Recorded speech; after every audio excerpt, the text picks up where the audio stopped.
ditutup dengan satu ungkapan, ya, keinginan kita kepada Allah Subhanahu wa taala, ya Allah, dengan wasilah saya membaca Quran laqad ja'akum ila akhiri ayat ini, Engkau berikan keistiqomahan kepada saya selalu dapat melakukan, ya, atau melakukan ibadah-ibadah atau ritual ibadah apapun yang Engkau syariatkan. Seperti itu ya, sahabat sekalian.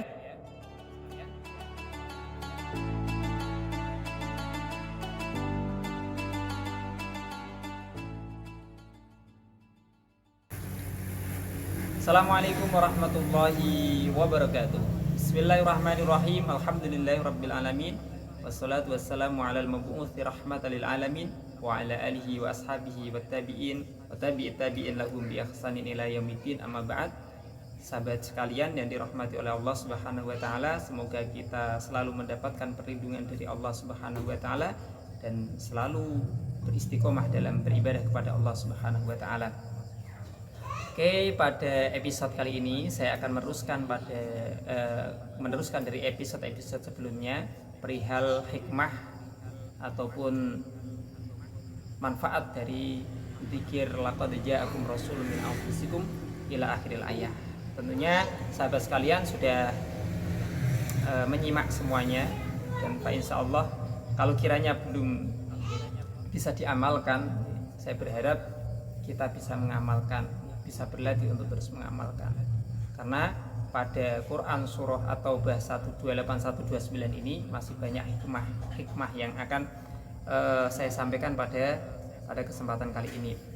Di antara hikmahnya yang akan saya sampaikan adalah akan diberikan keistiqomahan, ya, seseorang akan diberikan istiqomah oleh Allah Subhanahu wa taala dalam beribadah kepadanya, ya. Oke, jadi hal yang paling menarik, hal yang paling mengagumkan itu ketika kita dapat melakukan satu amaliyah dengan cara istiqomah. Di sini salah satu hikmahnya bagi orang yang mau membaca zikir ini akan diberikan kekuatan oleh Allah Subhanahu wa taala untuk selalu beristiqomah dalam beribadah kepadanya. Biar tidak gagal paham, video ini bisa disimak dari awal sampai akhir ya sahabat sekalian. Untuk kaifiyah atau tata caranya, ini yang perlu saya sampaikan biar kita tidak gagal paham, bahwa Al-Quran itu selalu saya sampaikan, siapapun yang ingin menyentuhnya adalah harus dalam keadaan suci, harus dalam keadaan bersih, suci dari hadas besar ataupun kecil. Seperti halnya kita menyentuh barang-barang berharga yang kita miliki, kita sebisa mungkin memegangnya dalam keadaan bersih. Apalagi yang kita pegang adalah mushaf, apalagi yang kita pegang adalah Al-Quran. Jadi sahabatku sekalian, untuk kaifiyah atau tata cara yang pertama adalah dalam keadaan suci. Nanti dilanjutkan yang kedua, hadroh kepada anbiya'illah, nabinya Allah, kepada rasul-rasulnya Allah, kepada wali-wali Allah, ya, kepada sahabat, tabi'in dan seterusnya, orang-orang yang disayangi, dikasihi, diberikan kemuliaan oleh Allah di kanan kiri kita, maka layak kita hadiahi mereka dengan bacaan suratul Fatihah, berharap dengan harapan kita mendapatkan barokahnya. Lalu kemudian kenakanlah pakaian yang bersih, wangi, ya, tentunya tidak hanya bersih tapi suci. Lalu kemudian Quran ini, surah ini atau ayat yang saya sebutkan ini, yaitu ayat 128 129, dibacanya kapan? Dibacanya kalau kemarin itu selepas sholat subuh, selepas sholat zuhur, selepas sholat asar, ya, ini dibacanya selepas sholat maghrib. Kira-kira kalau dalam redaksi lain itu dikatakan bahwa bainal isya'ain, di antara waktu maghrib dan isya itu masuk kategori waktu istajabah. Jadi kalau mau cari waktu yang mustajab di antara beberapa waktu mustajab, itu tempatnya ada di bainal isya'ain, di antara waktu maghrib dan isya.